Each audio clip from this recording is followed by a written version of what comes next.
What's going on, guys? Welcome back to the channel. So today I'm going to do a bit of a top 5, top 10 things I love and hate about my Supra. So at the same time, you can see that my garage, car hole, whatever you want to call it, is a mess. So I'm going to clean that up at the same time. So you guys get to see a nice satisfying before and after of all of this mess and also do the video. So let's jump in.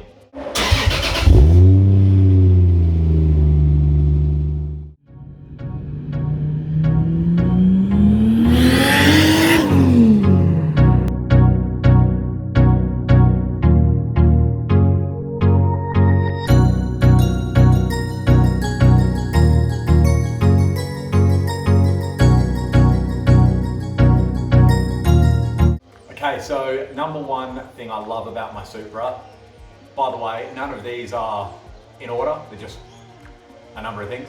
But number one is the sound. I've got a 3.5-inch stainless system on the Supra with a screamer pipe / plumb back pipe. If you don't know what I mean, go to this video, I explain the whole thing. I love it. It sounds really raw, really brutal. When it gets on gate, it sounds incredible. I don't know, just something about the JZs that I absolutely love. And I'm not sure if it's the same for the 1J. I'm pretty sure they sound a little bit different, but if you guys stick around for the next few months, you're gonna be able to find out what my 1J sounds like. My plan is to buy one of them.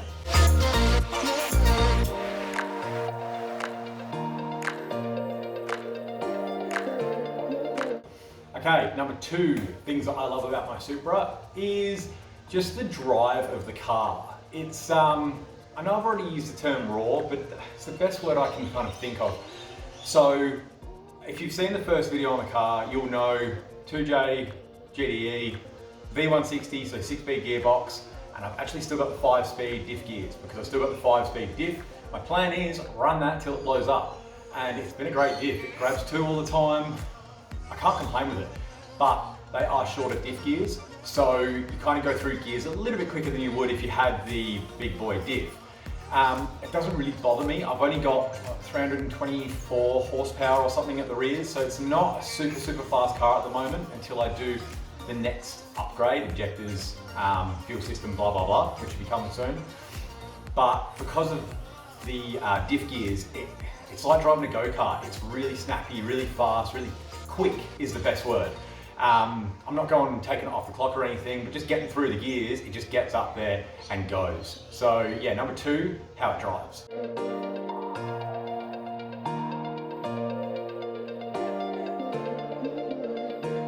Okay, number three.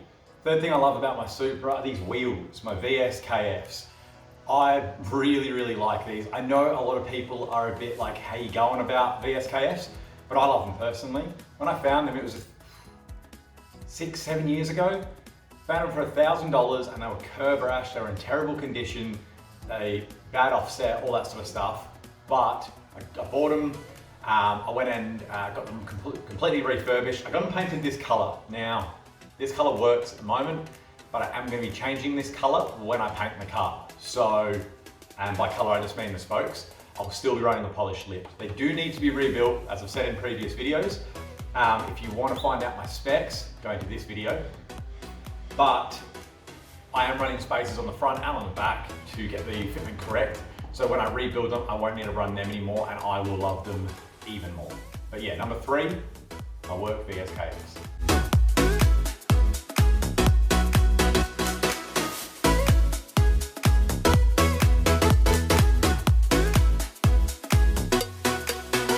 Okay, number four. Four is actually the ease of maintenance on this car. Now, I know that it's not factory, and factory probably have a whole bunch more heat shields and plastic covers and things in the way. But the way mine is set up, it's super easy to maintain. Doing a normal service is easy, doing the coil packs is, and plugs are easy, changing fluids, all that sort of stuff. It's really simple. I know it's a Japanese car, and if there's some of you older lads out there that are running some old school cars, or don't have to be older, but just lads out there running older cars, you know, some old school V8s and stuff, and they're super easy to work on, and you're like, oh, don't want to go like Japanese cars because they're too hard to work on. This isn't a 300ZX. I know those are like really hard to get your hands into generally, But I'm sure there's owners out there that have got their way around it. But this is just, yeah, it's really easy to maintain. I'm not tracking it, I'm not flogging it all the time kind of thing, so it's not like I'm going through things very often, but when I do have to do some maintenance on it, yeah, very easy to work on. I guess also because I've had it for so long, it's just like looking at the back of my hand, and I've pulled it apart completely and put it back together again, but it is quite accessible. So yeah, number 4, ease of maintenance.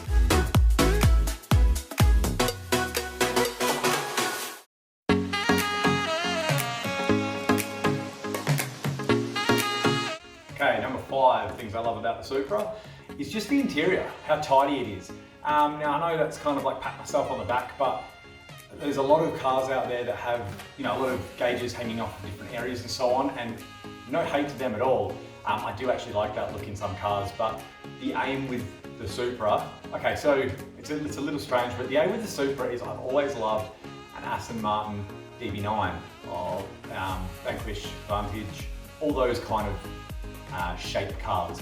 That's the reason I took the spoiler off the Supra back in the day. I wanted it to look tidy, sleek and clean, and on the interior I wanted it to look real OEM plus. So I wanted it to look factory, but because it's a 93 I needed to update it a little bit. Things like the nice new leather steering wheel, the nice seats, because I do like the racy looking seats. Things like your new M3s and Lambos and stuff like that, they've got the like carbon back seats. I'm trying to steal ideas from car makers that I like and mold it into one car that looks really good being in the Supra. So I don't think there's anything wrong with taking ideas from other cars, other people, other whatever. If you like it, run with it. Just do it your way. There's nothing wrong with that at all, in my opinion.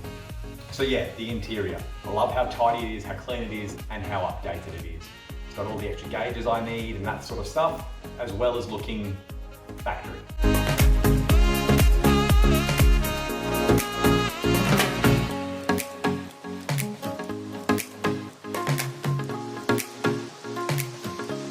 Okay, so 5 things that I don't love about my Supra.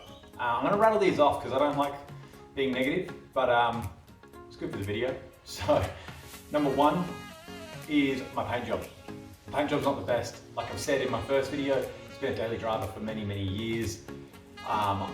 It's faded, the front bumper's been hit many times on like, you know, speed humps and stuff like that, blah, blah, blah.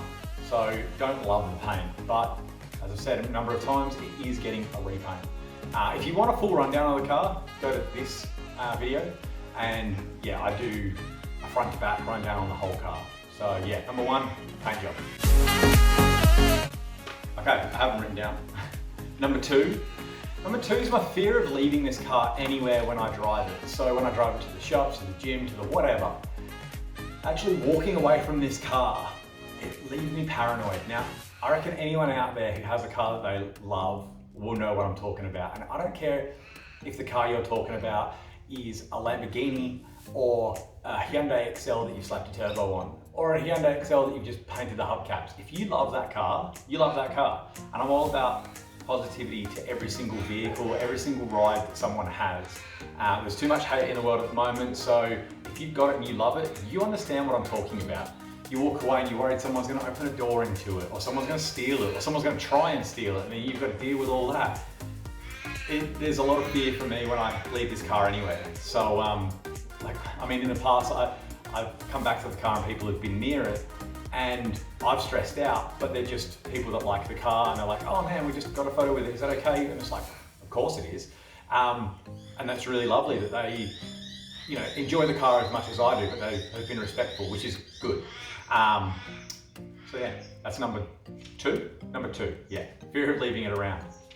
Number 3 is my headlights. So again, if you want to see this video, go here, but I've just refurbished the headlights again. This is the 3rd or 4th time I've done it in its life, because generally they fade and I get a little bit lazy and leave them faded. The older I've got, the less I've left them, because it does do me in a little bit. But yeah, the fact that they fade, I know there is a fix and I can put glass lenses on, or I can buy the glass ones, but they are super, super expensive. And then if I broke them, I'd be devastated. So my plan is to pull these apart, rebuild them, and I want to ceramic coat them once I've cleared them, and I'm hoping that's going to actually help the issue. If you're a detailer out there and you do ceramic coating and so on, let me know. Will ceramic coating the lenses, once I've got them nice and clear, keep them clear, or is this a fight I'm going to be fighting for the rest of my life? Number 4. Number 4 is the parts on this car. Now, when I was doing my engine conversion, what was that, 7 years ago, something like that, parts were relatively cheap. The whole JDM scene over here in Australia was cheap. It was the cars that us young guys were getting in because they were fast, they were cool, they sounded awesome. And yeah, they were like under 20 grand for most of them. I mean, I bought this for 18,000 and I actually got ripped off. I paid probably a bit too much, but it was in really good condition when I bought it, so all good. But they were selling around that time. I mean, I remember looking at one, it was automatic, but it was a Targa for 10 grand. 10 grand for a Targa top. Like, now you're looking 50 for one of those in bad condition. But because of the Supra taxes out at the moment, everyone's ramping the prices up. Yeah, if something breaks, it can be hard to get spares. I remember back in the day, my fuel lid, it was damaged, I needed a new one. I put up on the forums, hey guys, looking for a fuel lid, blah, blah, blah. And one of the guys goes, yeah man, I've got one, 10 bucks, come grab it. Cool, drove up there, 10 bucks, sorted. And it was actually 199 as well, so it was perfect, color coded. Nowadays, it's rare to get that. There are a few legends out there that still look after the boys. We all like kind of swap parts and, oh, you need that, I've got a spare here, take it, that kind of thing. Or you know, you do it for a fair price, but there are also people out there really making like some money on it. I know there is a guy on Facebook, I think his name is Ross.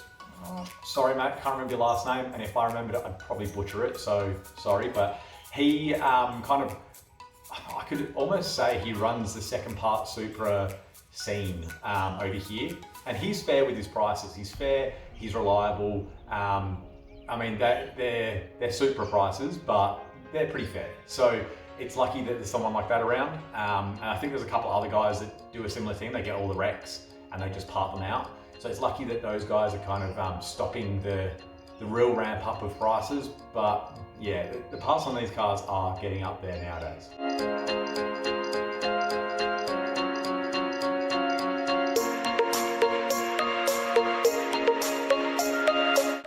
Okay, the final thing that I don't love about my Supra, and this is a self-inflicted thing, the low life.